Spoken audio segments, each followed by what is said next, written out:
வணக்கம் மக்களே, இந்த வீடியோவில் என்ன பார்க்க போகிறோன்னா என்பிஹெச்ஹெச், பிஹெச்ஹெச், ஏஏஒய் ரேஷன் கார்டுக்கு மகிழ்ச்சி தகவல்.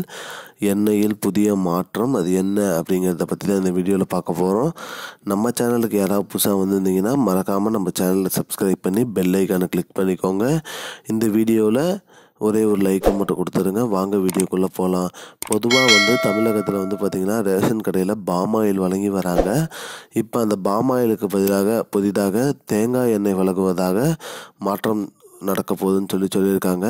திமுக அவங்களோட தேர்தல் அறிக்கையில் தமிழ்நாடு அரசு சார்பாக அனைத்து விவசாயிகளிடம் இருந்து தேங்காய் பறிமுதல் செய்து தேங்காய் எண்ணெய் உற்பத்தி செய்து அனைத்து ரேஷன் கடைகளிலும் வழங்குவதாக சொல்லி கூறியிருந்தாங்க. அதை நடைமுறைப்படுத்துவதற்காக இப்பொழுது அனைத்து ரேஷன் கடைகளும் தேங்காய் எண்ணெய் வழங்குவதாக சொல்லியிருக்காங்க. இது குறித்து அமைச்சர் அவர்கள் சட்டப்பேரவையில் பேசும்போது திரு MRK பன்னீர்செல்வம் அவர்கள் ரேஷன் கடைகள் அனைத்திலும் பாமாயிலுக்கு பதிலாக தேங்காய் எண்ணெய் வழங்குவதாக அறிவுறுத்தியிருக்காங்க. இதனால் மக்கள் அனைவரும் மகிழ்ச்சியாக உள்ளனர்.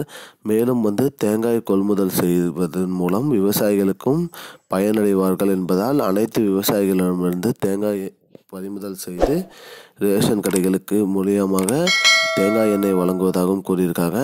இதற்காக அரசாங்கம் தேங்காய் பறிமுதல் செய்வதற்காக டெண்டர் அறிவிக்கப்பட்டு தேங்காய் கொள்முதல் செய்து தேங்காய் எண்ணெய் அரைத்து தரப்படும் என்றும் சொல்லியிருக்காங்க.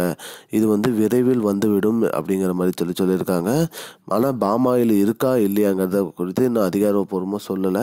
அதனால் பாமாயிலும் இருக்கும், தேங்காய் எண்ணெய் இருக்குங்கிற மாதிரி தான் இப்போதைக்கு சொல்லியிருக்காங்க. இதுதான் மக்களே முக்கியமான பயனுள்ள தகவல். இது போன்ற பயனுள்ள தகவலை தெரிஞ்சுக்கொள்ள நம்முடைய சேனலை மறக்காமல் சப்ஸ்கிரைப் பண்ணுங்கள். நன்றி. இந்த வீடியோவை அனைவருக்கும் ஷேர் பண்ணுங்கள். I don't understand your jokes, man. Because it's not a joke. முன்ன பின்ன தெரியாத ஒரு பையனுக்காக விடுற அந்த மனசு இருக்க, அதான் கடவுள்.